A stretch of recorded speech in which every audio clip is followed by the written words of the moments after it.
L'auteur serait son fils qui, selon les premiers éléments de l'enquête, serait passé aux aveux. Les précisions, c'est dans cette édition. Mesdames et messieurs, bonsoir. Avant de développer ce titre, ce message départ à son Excellence Monsieur José Eduardo dos Santos, président de la République d'Angola.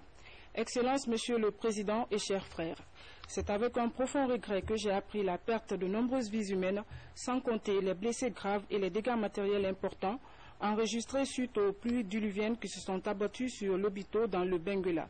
En cette douloureuse circonstance, le peuple de Guinée et son gouvernement se joignent à moi pour adresser à vous personnellement, au peuple frère angolais et singulièrement aux familles touchées, nos sincères condoléances.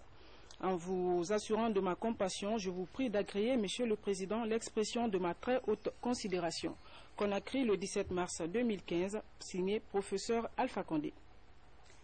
Restons dans le cadre de Séro-Touréa, où le président de la République a reçu le premier ministre de Guinée-Bissau, porteur de message de son président José Mario Vaz. Alpha Condé et Domingos Pereira ont passé en revue les relations entre les deux pays. Compte rendu, Sanassi Keita. À quelques jours de la table ronde des investisseurs sur la Guinée-Bissau à Bruxelles, le Premier ministre Domingos Pereira arrive à Conakry. L'émissaire du président José Mario Vaz est reçu en audience par le président de la République.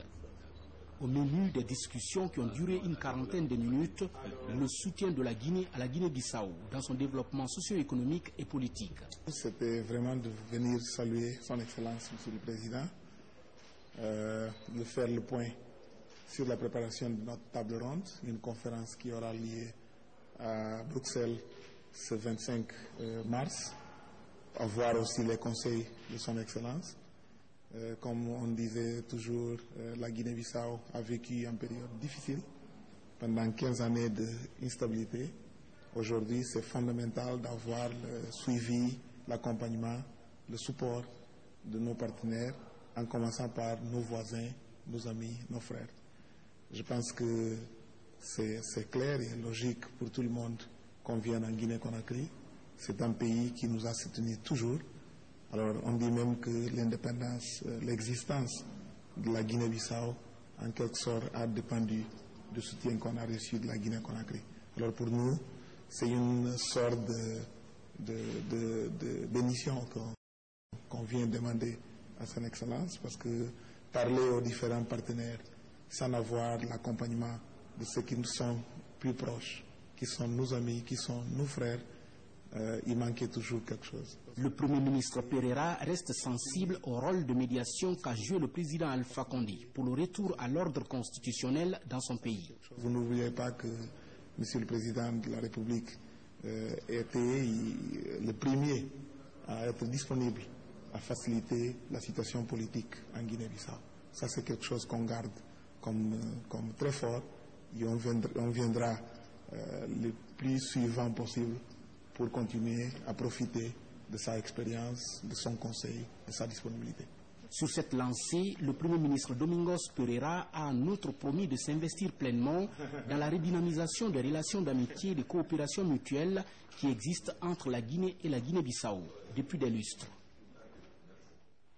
Le président de la République a donné une conférence de presse ce mardi au cours de laquelle le professeur Alpha Condé a notamment fait cas de la gestion des fonds mis à la disposition de la Guinée par les partenaires.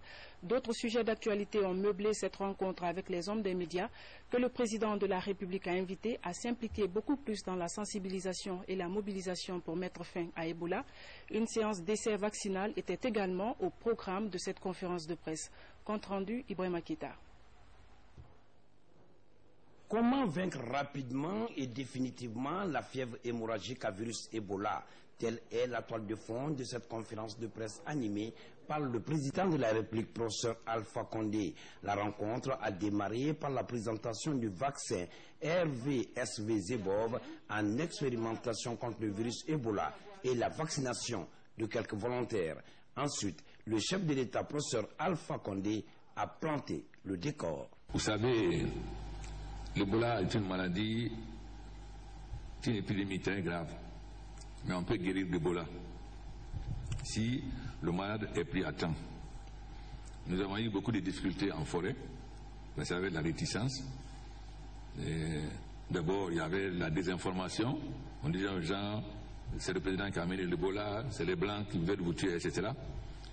On a eu beaucoup de difficultés, mais avec beaucoup de patience, sans utiliser des méthodes coercitives, mais avec la pression, on est arrivé à lever les réticences et les gens présentaient les malades et les contacts étaient suivis. Ce qui a fait qu'aujourd'hui, nous sommes, Dieu merci, à 0 cas en forêt. Malheureusement, nous avons eu des problèmes à Forcallia. Vous savez, Forcallia, frontière avec la Sierra Leone. La particularité, c'est que vous avez une maison et une porte, c'est Sierra Leone. Vous rentrez dans la maison, vous êtes en Guinée. Or, la zone frontalière de Sierra Leone, c'est la zone où la rébellion, pendant la guerre civile, était installée. Donc, c'est une zone difficile.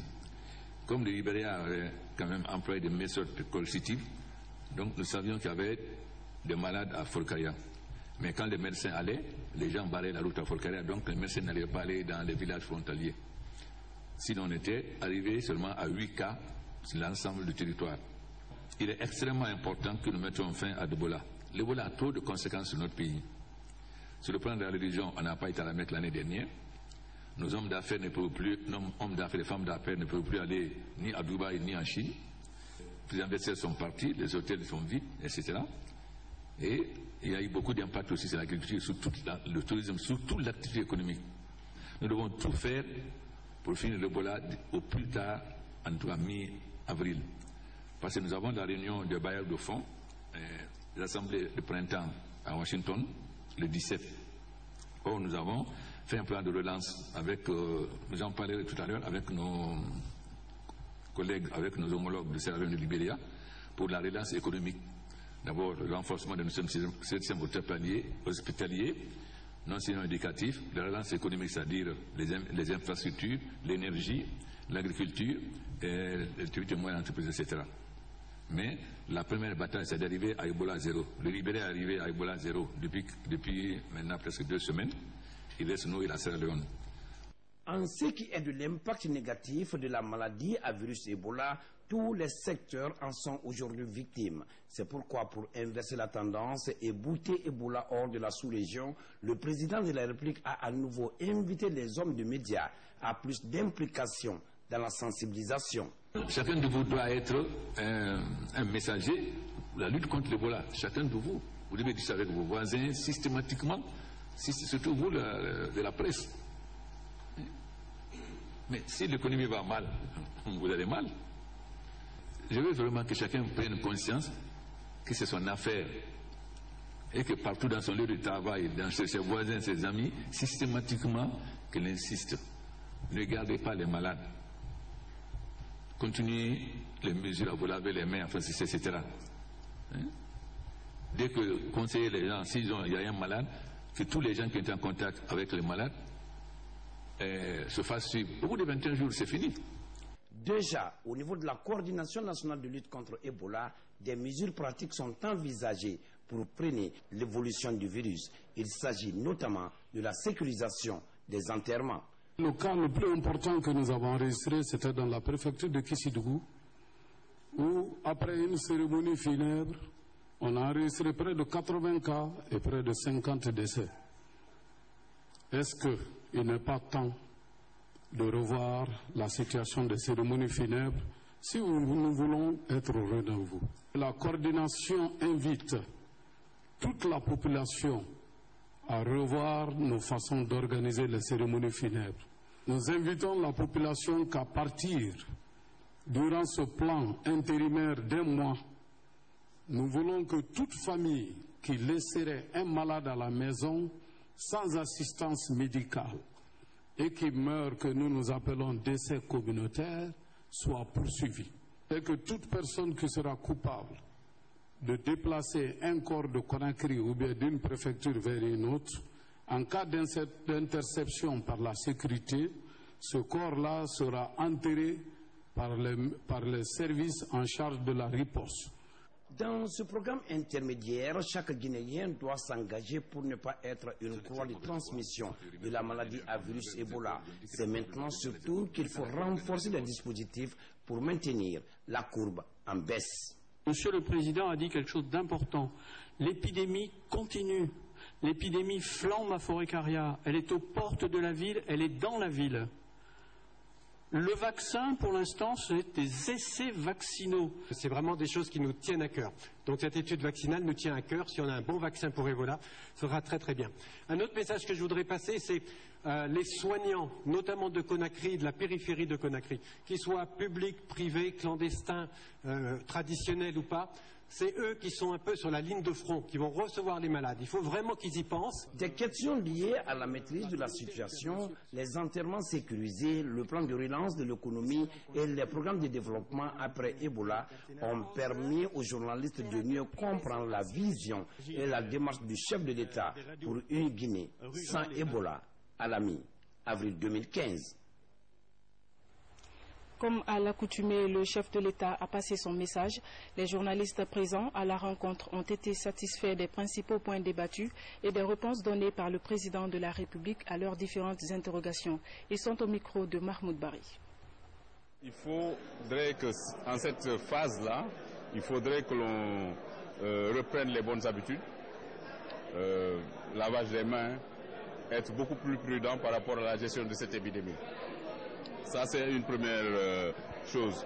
Mais la seconde chose, c'est qu'il faudrait que les gens comprennent que quand il y a un cas d'Ebola dans une concession, quelque part, il faudrait faire systématiquement recours aux services sanitaires. Ça, ce sont les deux messages que l'on a pu retenir au cours de cette conférence de presse. À partir d'aujourd'hui, nous nous engageons encore à renforcer davantage, à combattre Ebola, à sensibiliser la population, puisqu'il ne faut pas dire aujourd'hui que Ebola est fini, c'est pas fini. Ebola est à Forêt-Caria, à Bofa, à Dibreka, à Koya et à Conakry. Donc, tant qu'il reste un seul cas d'Ebola en Guinée, nous devons continuer à nous battre. Ebola est encore en Guinée. Alors qu'est-ce qu'il faut faire pour bouter Ebola de la Guinée? C'est de se mobiliser encore et faire face à Ebola. Quiconque qui va cacher un malade d'Ebola et que décès s'ensuit, la personne va être appelée devant la justice et jugée parce que c'est un crime contre le peuple de Guinée. Nous devons nous battre pour vaincre Ebola sur la planète parce que c'est une maladie, c'est une épidémie qui menace l'humanité. Nous devons donner le bon exemple que la Guinée s'est engagée pour vaincre Ebola en Guinée, en Sierra Leone, au Libéria et sur toute la planète. Nous sommes à 2 doigts de finir avec Ebola. L'épicentre, c'était à Guéguédou et Massanta. Aujourd'hui, 0 Ebola. Ebola est à Conakry, même pas au port de Conakry. Et il se trouve que Forêt-Caria est la zone de résistance qui font que la maladie persiste alors que nous faisons frontière avec la Sierra Leone. Je pense que oui, on va mobiliser vraiment, quadrupler nos efforts pour la sensibilisation, pour que les gens prennent conscience qu'on est à 2 doigts d'en finir avec Ebola. Les ministres de la Santé et de la Communication rentrent de Forêt-Caria. Colonel Rémi Lama et Aluseni Makanera Kake se sont attaqués aux dernières poches de réticence en invitant la population à un changement de comportement afin de rompre la chaîne de contamination du virus Ebola. Plus de précisions avec Abik Thiam. C'est l'un des rares foyers du virus Ebola en Guinée. Après plusieurs mois de réticence, la population de Mafereya prend conscience du danger qu'elle encourt. Son désir de rompre définitivement avec Ebola est affirmé dans une nouvelle stratégie. Avec cette réticence, on a jugé utile de se retrouver pour une synergie afin non seulement de lutter contre la réticence, mais aussi de trouver une autre stratégie adéquate pour lutter contre Ebola, qui n'est pas par la force. La coordination nationale de riposte à Ebola peut enfin se frotter les mains. Les efforts de sensibilisation ont fini par payer dans la préfecture. Il y a certains malades qui sont aujourd'hui détectés, qui ne figurent pas parmi les contacts qui ont été identifiés. Aujourd'hui, nous sommes vraiment très satisfaits du fait que c'est la population elle-même qui appelle la Croix-Rouge, les acteurs pour venir vers elle, afin d'extraire les malades et les envoyer dans les centres de traitement Ebola. Vraiment, aujourd'hui, je suis très satisfait du fait que le message qu'on avait l'habitude de véhiculer, cette fois-ci, c'est le retour à l'envoyeur.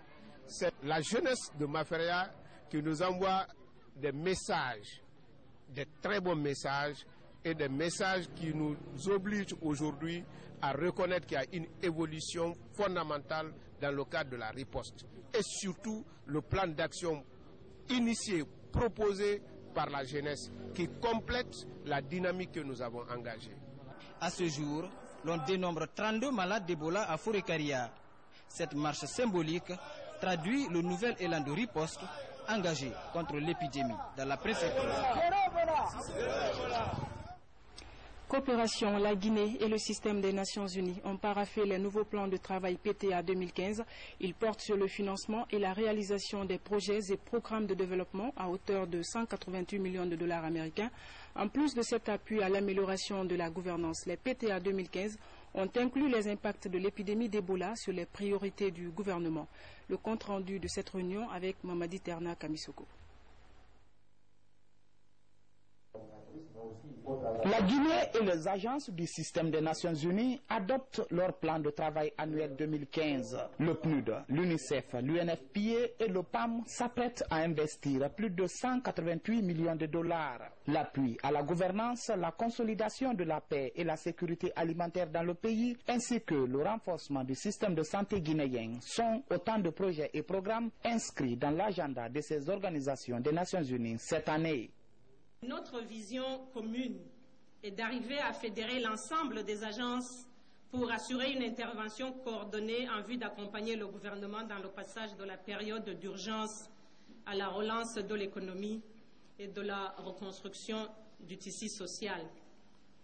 Il s'agit donc ici d'une première étape d'un processus. Ce processus qui est une exigence de la réforme du système des Nations Unies engagé depuis 2007 pour plus de cohérence et d'efficacité dans la gestion de l'aide publique au développement. Depuis un an, l'épidémie d'Ebola ralentit les efforts de développement engagés par les autorités guinéennes. C'est pourquoi cette signature des plans de travail 2015 redonne de l'espoir. Il s'agit d'une initiative ambitieuse pour combler le déficit provoqué par Ebola. En raison de l'importance des résultats escomptés, je voudrais inviter toutes les parties prenantes, en particulier les départements ministériels concernés, à ne ménager aucun effort en vue d'une mise en œuvre judicieuse de ce plan de travail annuel. Avec l'accompagnement de la communauté internationale, la Guinée espère parvenir à une relance rapide de son économie afin de faire face aux grands projets de développement. La lutte contre Ebola à travers la formation à Kindia d'un groupe de journalistes sur la couverture médiatique d'une épidémie, initiée par le Centre de formation et de perfectionnement en technique de communication. Cette formation était vraiment attendue. Compte rendu, Tiernos Mandialo. Une trentaine de journalistes ont pris part à cette formation de 3 jours. Elle est axée sur la couverture médiatique d'une épidémie. Venus des médias publics et privés à travers le pays, ils ont acquis des notions sur les différents genres journalistiques et les techniques de communication adaptées pour faire face à toute urgence sanitaire telle Ebola. Un partage d'expérience initié par le Centre de formation et de perfectionnement en technique de communication. Nous nous sommes décidés à contribuer à la lutte contre ce virus maudit qui a tué près de 10 000 personnes déjà à travers les 3 pays, notamment la Guinée, notre pays. Donc il était tout à fait normal pour nous, cadres du centre de formation, de penser à une formation pour renforcer les capacités professionnelles des journalistes. Parce que le premier remède qui a été dit, c'est bien la communication. D'autres thèmes comme l'éthique, la déontologie et la responsabilité sociale des journalistes ont été également débattus. Des journées d'échange pour rappeler aux hommes de médias leur rôle dans la vie de la nation. En Guinée actuellement, il y a un petit recul de la maladie Ebola et nous savons en cas d'épidémie, c'est la période la plus difficile et la plus sensible à gérer, d'où le renforcement des capacités de communication des journalistes. Le programme des Nations Unies pour le développement, à travers son projet gouvernance et état de droit, soutient cette initiative. Le renforcement des capacités des journalistes est l'une des priorités du ministère de la Communication. Depuis qu'on a connu cette épidémie, on a indexé ou adressé comme point faible et qui a provoqué la recrudescence de la maladie ou l'aggravation de la maladie, le système de communication.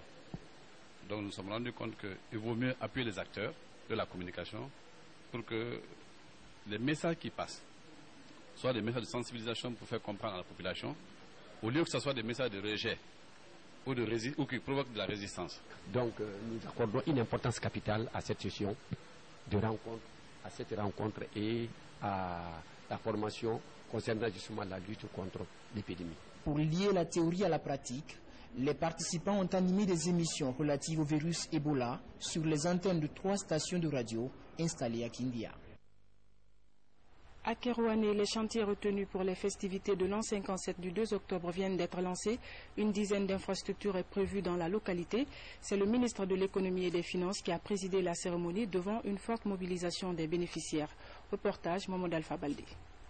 À 145 km de Kankan, Kerouané, la cité de l'Almamissa Mori-Touré. À l'image des autres préfectures de la région, Kerouané bénéficie de plusieurs infrastructures sociales à l'occasion de la fête tournante de l'indépendance prévue cette année dans le Nabaya.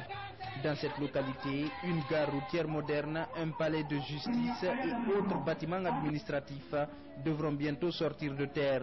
Pour le lancement des travaux, les populations de Kerouané, venues de toutes les contrées de la préfecture, remercient le président de la République pour ce geste tant précieux à cette préfecture. C'est une expression de joie de la part de toutes les populations de Kerouané. Les travaux là, c'est fait pour le bonheur des populations de Kerouané. Nous sommes là pour représenter ces populations. Le minimum qu'on puisse faire, c'est de veiller à la bonne application des infrastructures, à la bonne exécution des infrastructures qui sont données par le gouvernement. Avec plus d'une vingtaine d'infrastructures prévues à Kerouané, le ministère de l'administration du territoire tient au respect des délais contractuels. Certains chantiers doivent être achevés avant le 2 octobre prochain. Les délais d'exécution sont connus, ils sont contenus dans les cahiers de charges. La mise en garde du ministre a été claire et on ne peut plus net, à savoir, on n'attend pas la fin du moratoire pour savoir si oui ou non l'entrepreneur peut ou bien il ne peut pas. Un contrôle de routine, à partir d'aujourd'hui, permet de savoir si l'entrepreneur qui a tel ou tel marché l'exécutera ou ne l'exécutera pas. Et le ministre a été clair, tout de suite on lui retire le marché et on dit à quelqu'un de plus faisant. On a soumissionné comme toutes les entreprises préqualifiées et on a été retenu pour réaliser les travaux de construction de la gare routière de Kerouané. L'engagement que je prends aujourd'hui, c'est de terminer les travaux dans les délais impartis que se trouvent dans les clauses. Aujourd'hui, les fêtes tournantes de l'indépendance ont permis d'améliorer les conditions de vie et de travail dans bon nombre de préfectures. Dans la région de la Savane, on espère voir de nouvelles villes émerger dans un proche avenir. Les bonnes nouvelles s'enchaînent pour les populations de la Haute-Guinée. La ville de Kankan vient de bénéficier d'un important lot de lampes solaires. Cette action s'inscrit dans le cadre du programme présidentiel Lumière pour tous. Reportage Mamadi Gassama. La sous-préfecture de Baté-Nafagui dans la préfecture de Kankan change de visage. Ces cris de joie des citoyens traduisent leur enthousiasme suite à l'implantation des lampadaires solaires dans leur localité. On est content, on est dépassé avec la lumière. Vraiment, on remercie le président Alpha Condé, on remercie tous les gouvernements guinéens. Vraiment, on est content. Moi aussi, je suis à Côte d'Ivoire, mais je suis guinéen. Actuellement, je suis mon village. Je vois mon village. Vraiment, je suis tellement dépassé. Baté-Nafagui est la toute première sous-préfecture à bénéficier de l'initiative présidentielle Lumière pour tous. Selon le ministre de l'Énergie et de l'Hydraulique, cette action du chef de l'État est la suite logique du programme d'électrification déjà effectif dans les différentes préfectures du pays. Aujourd'hui, Kadeta est une réalité. Alors, le président s'est dit, maintenant que Kadeta va arriver, la ligne interconnectée va avoir le courant conventionnel. Que faut-il faire pour les sous-préfectures qui n'en ont pas? Que faut-il faire pour les communes rurales et les communes urbaines qui n'en ont pas? De sa volonté politique, il a décidé d'acheter encore 30 000 lampadaires pour pouvoir doter toutes les communes de la Guinée, toutes les sous-préfectures, 304 sous-préfectures, renforcer les lampadaires qui ont été posés entre 2011, 2012 et 2013. Pour cette seconde phase, le programme compte mettre en place 30 000 lampadaires. Les travaux sont exécutés par le groupement ADS CGI. Nous nous sommes mis à la tâche depuis le mois de janvier et nous comptons terminer ces travaux-là d'ici la fin du mois de juillet. C'est un projet qui permettra d'éclairer les rues principales et les lieux publics des sous-préfectures et des préfectures. Dans les jours à venir, le gouvernement entend élargir cette initiative jusque dans les différents districts du pays. Objectif visé, donner de la lumière à l'ensemble des Guinéens. C'est parti pour les travaux du conseil administratif de la préfecture de Boké. 3 jours de concertation pour discuter des problèmes des collectivités et y proposer des solutions. La rencontre doit aussi aborder l'impact des sociétés minières pour la préfecture. Alia Kamara.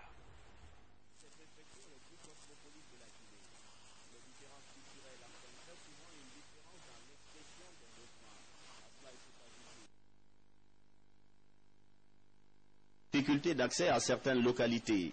Tous ces problèmes sont inscrits à l'ordre du jour de cette session du conseil administratif à laquelle prennent part même des élus du peuple. Ceux qui nous ont dit ces préoccupations sont aussi présentes, ça sera pris en compte. Ils sont déjà là. Ceux qui nous ont dit, ils vont le dire ici et qu'on tienne compte de ça par rapport au rapport final qui sera sorti à cette session. Ça ne fera pas défaut. Pendant 3 jours, les réflexions vont converger vers le bien-être des communautés. Les participants vont plancher notamment sur l'apport des sociétés minières à cet effort de développement des collectivités. L'année 2015, uniquement pour la préfecture de Boké, on est en train d'investir 418 000 $ d'investissement dans les projets communautaires. Un document guide est attendu à la fin des travaux avec des recommandations. Il reviendra ensuite à l'autorité préfectorale de veiller à la réalisation effective des différents points. J'ai eu à faire une tournée dans toutes les collectivités de Boké pour aller toucher du doigt les réalités dans ces collectivités et tirer les leçons de ce qui a marché dans cette visite et ce qui n'a pas marché. Pour qu'ensemble, au niveau de ce CA, qu'on puisse mettre les idées ensemble, les passer ensemble pour examiner avec bienveillance tous les problèmes liés au développement de Boké. Avec à peine 6 mois d'exercice, le nouveau préfet veut repousser les limites du développement actuel de Boké. Il a un soutien de taille, celui du chef de l'État, professeur Alpha Condé, fils du terroir. La fin des travaux, c'est le mercredi 18 mars. La ministre de l'Action sociale poursuit son séjour de travail à New York. Sanaba Kaba a été reçue en audience par la sous-secrétaire d'État turque du ministère de la Famille. Au menu des échanges, le renforcement de la coopération entre Conakry et Ankara dans le secteur de la promotion féminine et de l'enfance. Ce contact diplomatique noué par la ministre de l'Action sociale est une nouvelle étape dans la politique de soutien aux couches vulnérables. Une campagne sur les pratiques citoyennes. Elle a été lancée dans la commune de Matoto par l'ONG Tabala pour la promotion de la paix et des valeurs démocratiques. Les membres de cette nouvelle structure promettent d'œuvrer dans le cadre de la réconciliation nationale. Francis Collier. Cette caravane lance de façon officielle la Tabala, une ONG qui vient grossir le rang des associations de droit guinéens. Composée de jeunes cadres et diplômés, l'ONG utilise l'image d'un instrument traditionnel qui sert de moyen de communication pour le regroupement au sein de la communauté. L'idée est de regrouper les jeunes autour des pratiques citoyennes. En collège avec les amis, nous avons cessé de créer une ONG. Les objectifs sont clairs. C'est la promotion de la citoyenneté et la lutte contre l'injustice et l'indifférence. Le gouverneur de Conakry, qui a présidé au lancement des activités de l'ONG La Tabala, a attiré l'attention des jeunes sur le rôle du respect des institutions dans un état de droit. Pas de démagogie politique. La citoyenneté, c'est respecter son président, l'autorité de l'État, ses proches. C'est lutter contre la discrimination raciale. La citoyenneté, c'est voter tout simplement par les urnes et choisir celui que tu veux. Et comme le peuple connaît la différence entre le mensonge et la vérité c'est le reflet de la réalité. La promotion des valeurs démocratiques pour un développement durable est l'ambition de l'ONG La Tabala. Pour donc accompagner cette initiative des jeunes, les sages du quartier ont béni cette jeune association pour plus d'impact. Ce fait divers à présent, une jeune dame vient de trouver la mort des suites d'assassinat. L'auteur serait son fils qui, selon les premiers éléments de l'enquête, serait passé aux aveux. Son argument, il se dit être possédé par le diable. Pour plus de précisions, suivons ce reportage de Ali Baldé Al-Gassimouba. Au quartier Somfonia Gare, c'est dans cette chambre que Aïssatou Mounimou a été étranglée. Elle est décédée sur le coup.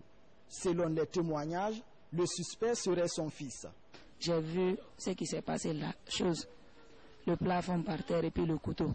Maintenant, pour moi, c'est des voleurs qui voulaient rentrer par là-bas et puis venir au salon. C'est ça, j'ai pensé.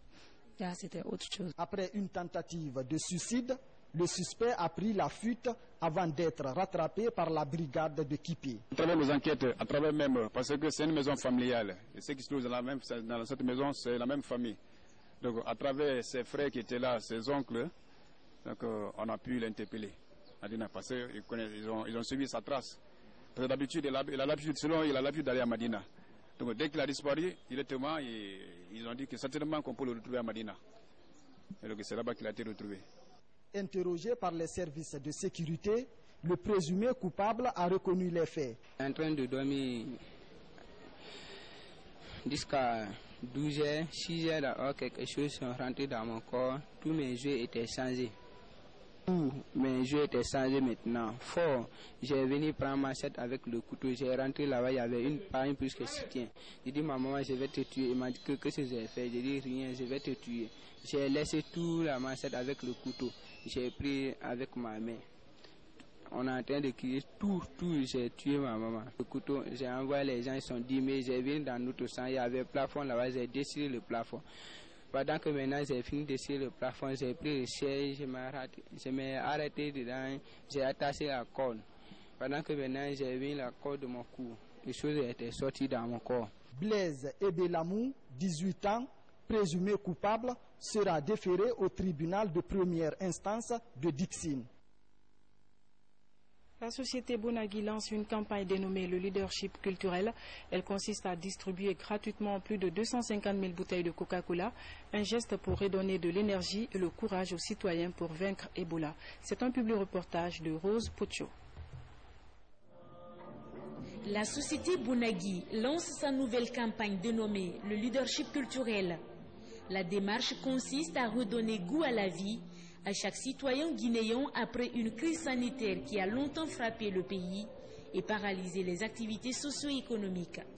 On a vu que depuis le début de cette épidémie, tout le monde s'est mobilisé, bien évidemment les opérateurs économiques que nous sommes, en montrant l'exemple, en faisant des dons, en participant à l'effort national pour sensibiliser la population contre ce fléau qu'est Ebola, qui nécessite de la discipline, de la rigueur et un travail sérieux pour l'éradiquer. Il était très important de lancer une campagne qui allait redonner cet espoir, souligner ce côté positif des choses qui se font, pour que les gens ne cessent que de regarder les aspects négatifs. Et c'est vrai qu'on a eu des pertes, mais de plus en plus de gens peuvent survivre si ils sont diagnostiqués assez tôt et ils sont pris en charge relativement tôt. La campagne est lancée dans 3 pays touchés par le virus, dont le Libéria, la Sierra Leone et la Guinée. Une occasion pour la société d'apporter son appui à ces 3 pays victimes de l'épidémie, tout un symbole pour le gouvernement guinéen. La Bonagui a également mis à notre disposition un conteneur de 40 pieds contenant du matériel de protection du personnel soignant, contenant des produits d'hygiène et des consommables. Ce contenu nous a permis de donner du volume à ce que nous avons distribué à l'intérieur du pays. Certes, Ebola est en perte de souffle, mais la lutte n'est pas terminée à cause des réticences et quelques enterrements non sécurisés. Pour l'heure, les autorités guinéennes privilégient la vigilance. Au début de cette épidémie, beaucoup de partenaires financiers nous ont quittés. Beaucoup d'entreprises ont voulu fermer à cause d'Ebola. Nous avons sillonné tous les pays pour amener certaines entreprises de ne pas fermer, de faire confiance en nous. Bonagui n'a jamais tenté de fermer. Il nous a accompagnés pendant cette douleur. Maintenant, nous sommes sur la dernière ligne droite. C'est regrettable que je vous annonce que si les Guinéens ne se remobilisent pas, les 2 autres pays, malgré qu'ils ont eu plus de cas que nous, vont finir avant nous. Et face aux rumeurs et aux fausses informations volontairement distillées pour empêcher l'action de la riposte sur le terrain, des dispositions adéquates ont été prises par le gouvernement dans le but d'assurer une meilleure coopération entre les communautés locales et les équipes déployées dans le cadre de l'étape finale de la lutte contre Ebola. Aujourd'hui, la lutte contre le virus reste l'une des priorités de la société Bonagui, déterminée à préserver la vie de ses travailleurs et celle des populations. À ce jour, plus de 500 000 $ ont été déboursés pour la participation à l'effort national de riposte. Et plus de 250 000 bouteilles de Coca-Cola seront distribuées gratuitement à travers le pays pour cette opération. Mesdames et messieurs, c'est la fin de ce journal. Merci de l'avoir suivi. Gardez votre position d'écoute. Tout à l'heure, vous suivrez l'intégralité de la conférence de presse du président de la République. Bonne suite de programmes télévisés. Bonsoir et à demain.